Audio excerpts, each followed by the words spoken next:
जय हिंद मेरे प्यारे साथियों। Unique study with Ajay YouTube channel के ऊपर आप सभी का बहुत बहुत स्वागत है।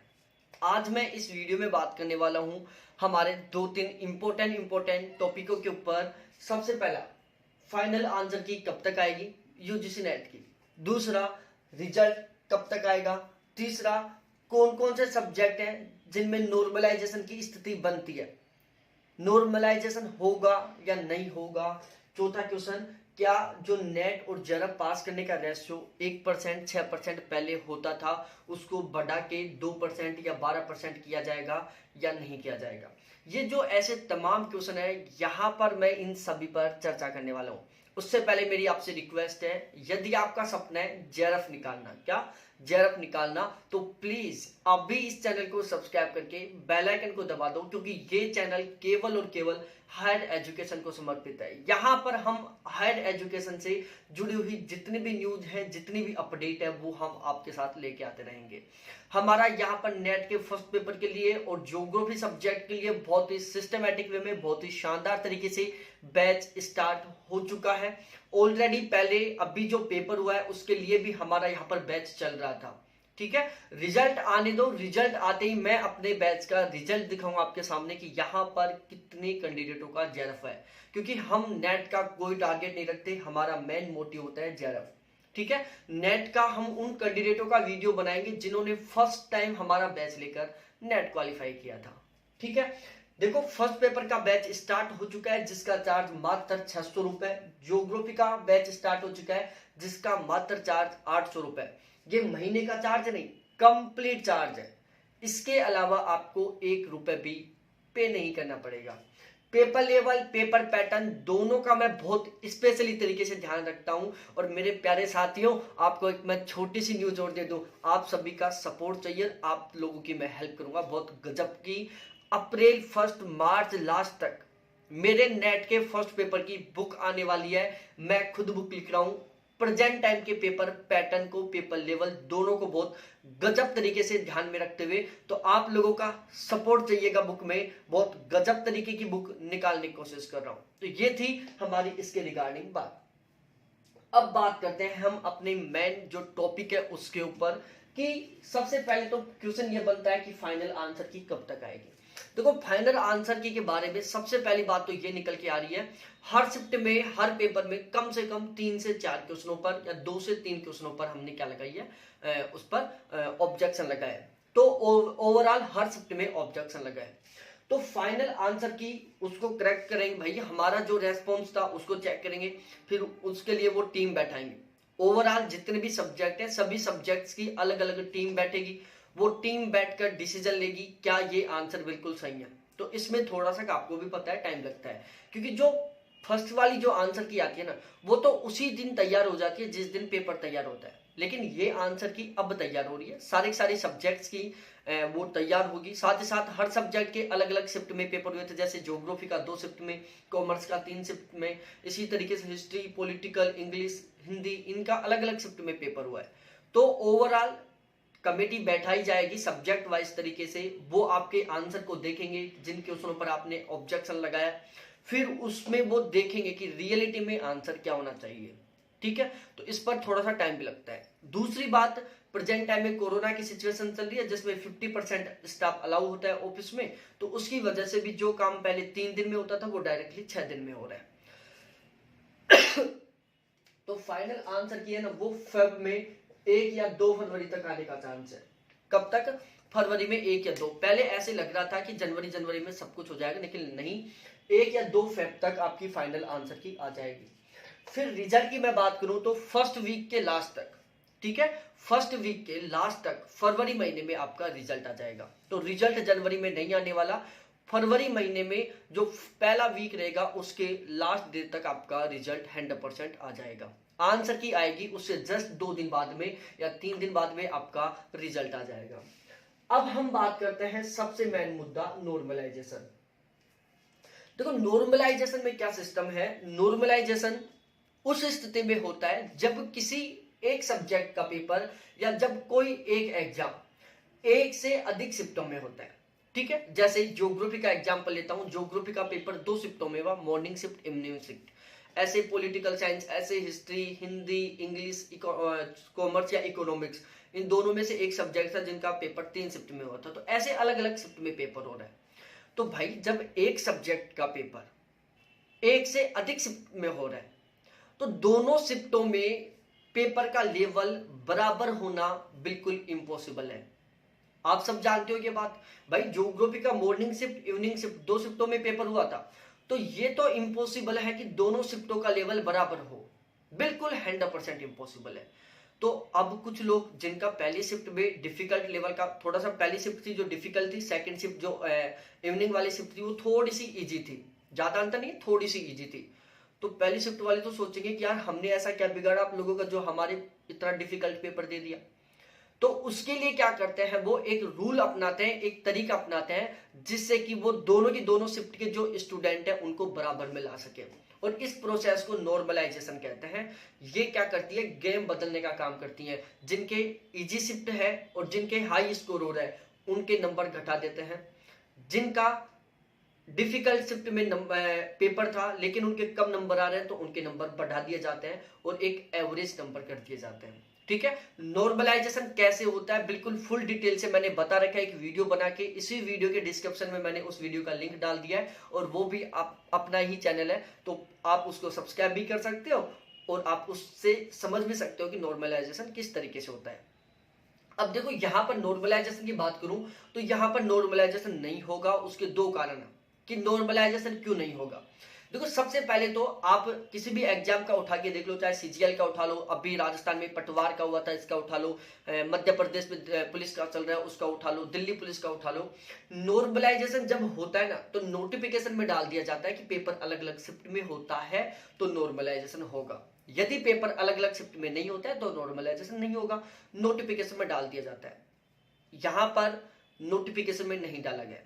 अब चलो हम मान लेते हैं कि नोटिफिकेशन तो भाई जब मई में ही पेपर हो गया था तो उस टाइम नहीं होगा, बाद में भी नोटिफिकेशन डाल देते लेकिन नहीं डाला कोई ना।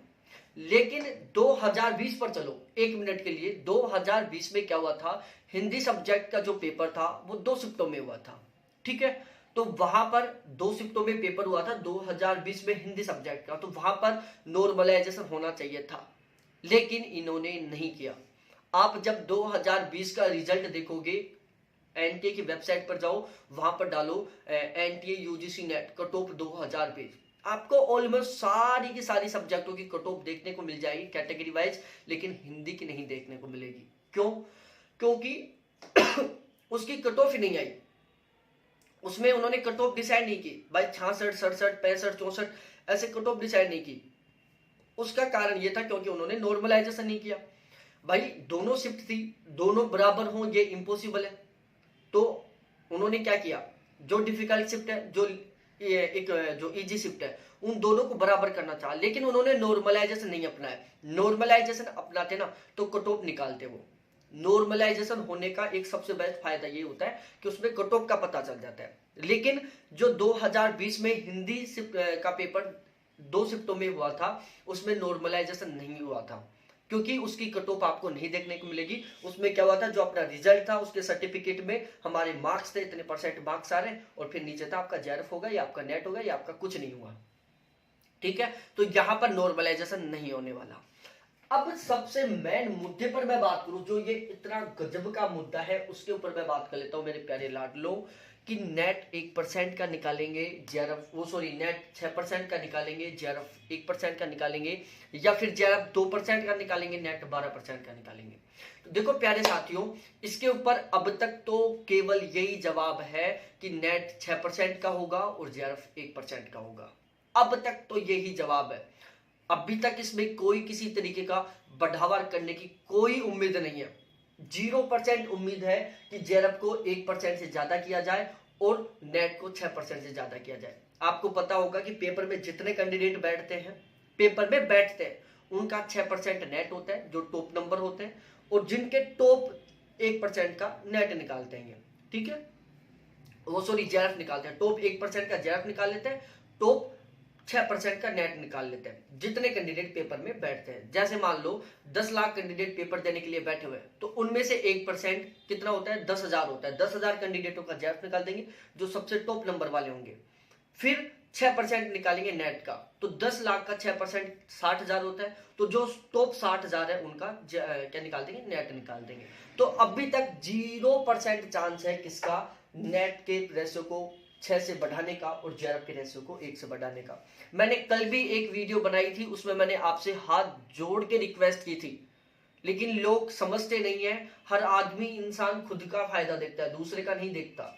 जहां अपना खुद का फायदा हो रहा है वो वहीं काम करने की कोशिश करता है। ऐसा नहीं है कि चलो उससे इनडायरेक्टली कहीं ना कहीं हमें भी फायदा हो सकता है। मैंने कल वीडियो बनाया था, मैंने कल उनसे बात की थी, तो उन्होंने बताया था कि यदि आप ये करना चाहते हो, नेट का रेशियो 6% से बढ़ाना चाहते हो, जेआरएफ का रेशियो 1% से ज्यादा बढ़ाना चाहते हो, तो आप आरटीआई लगाओ, आप ईमेल करो उनको, आप ट्विटर का यूज करो। और मैंने उसके ऊपर कल वीडियो बनाया था, मैंने बताया था कि आप आरटीआई किस तरीके से लगा सकते हो, आप ईमेल किस तरीके से कर सकते हो। मैंने ये भी बताया था कि आरटीआई आप कहां से करोगे, ईमेल आप कहां से करोगे। लेकिन अभी तक बहुत अच्छी खासी संख्या में ऐसा कुछ नहीं हुआ, मात्र 100 के आसपास कैंडिडेटों ने आरटीआई किया है। तो प्लीज मेरी आपसे हाथ जोड़कर रिक्वेस्ट है कि सभी के सभी कैंडिडेट आरटीआई करो। मात्र 10 रुपए का खर्चा होगा। आप 10 रुपए खर्च नहीं करना चाहते हो तो आप केवल सीधा सा फंडा ईमेल कर दो, उसमें 1 रुपए खर्च नहीं होगा, मात्र 10 मिनट का टाइम लगेगा। क्योंकि देखो आप सोच रहे हो कि सर मेरा तो बहुत कम स्कोर है, मेरा तो होने वाला नहीं है किसी हाल में जेआरएफ या नेट, तो मैं क्यों करूं। भाई आप अब की बार मत करो, लेकिन अब की बार जो ये कैंडिडेट फेल होंगे ना, 1% 6% निकालेंगे, उसके बाद के जो कैंडिडेट फेल होंगे तुरंत जस्ट बाद वाले, वो अगली बार पेपर देंगे और उनकी तैयारी आपसे ज्यादा होने वाली है। क्योंकि अभी भी उनकी बहुत अच्छी तैयारी, बहुत अच्छे मार्क्स आए हैं, तो वो बैठने वाले तो है नहीं, फिर से वो पढ़ेंगे जबरदस्त तरीके से, फिर आपकी अगली बार आपको नुकसान होने वाला है। तो क्यों ना उस भीड़ को आप अब की बार ही कम करवा दो। तो कोशिश करो, सभी के सभी आरटीआई करने का मात्र 10 रुपए का खर्चा होगा, आप ईमेल करो, फ्री है, उसमें कोई खर्चा नहीं होगा। और उसका मैंने इसी वीडियो के डिस्क्रिप्शन में लिंक दे दिया है कि आप आरटीआई कैसे करेंगे, आप ईमेल कैसे करेंगे। तो उस वीडियो को भी आप प्लीज जरूर देखना, आप सभी के लिए बहुत फायदे की चीज है ये। हर जगह अपना खुद का फायदा मत देखो यार, हर जगह ऐसे मत करो कि हमारा कोई फायदा नहीं हो रहा है, हम क्यों काम करें।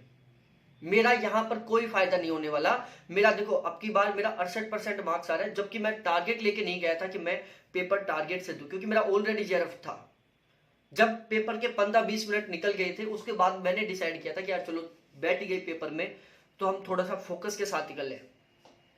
और तब मैंने सोचा था जब तक 20 मिनट निकल चुके थे, लेकिन फिर बाकी का जो टाइम था उसको मैंने बहुत अच्छे से यूटिलाइज किया। हाँ, जो पैसेज आए थे वो 2 पैसेज मेरे टाइम कम होने की वजह से मैं उनको प्रॉपर वे में पढ़ नहीं पाया। लास्ट का जो डीआई का क्वेश्चन था उसको भी मैं प्रॉपर वे में सोल्व नहीं कर पाया। फिर भी मेरे 68% मार्क्स आ रहे हैं, फिर से मेरा जेआरएफ हो जाएगा, पूरा उम्मीद है मेरा। फर्स्ट शिफ्ट में था, फर्स्ट शिफ्ट थोड़ी सी डिफिकल्ट थी, लेकिन फिर भी मैं कोशिश कर रहा हूं। यहां पर आरटीआई मैंने लगाई है, मैंने कम से कम 100 ईमेल भेज दिए, 4 दिन में मैंने कम से कम 100 ईमेल भेज दी होगी। ट्विटर पर मैं काम कर रहा हूं, और भी बहुत सारे ऐसे कैंडिडेट है मेरे जानकार है जिनका जेआरएफ पक्का है, किसी हाल में उनका जेआरएफ कैंसिल नहीं हुआ, लेकिन वो लोग काम कर रहे हैं उसके ऊपर।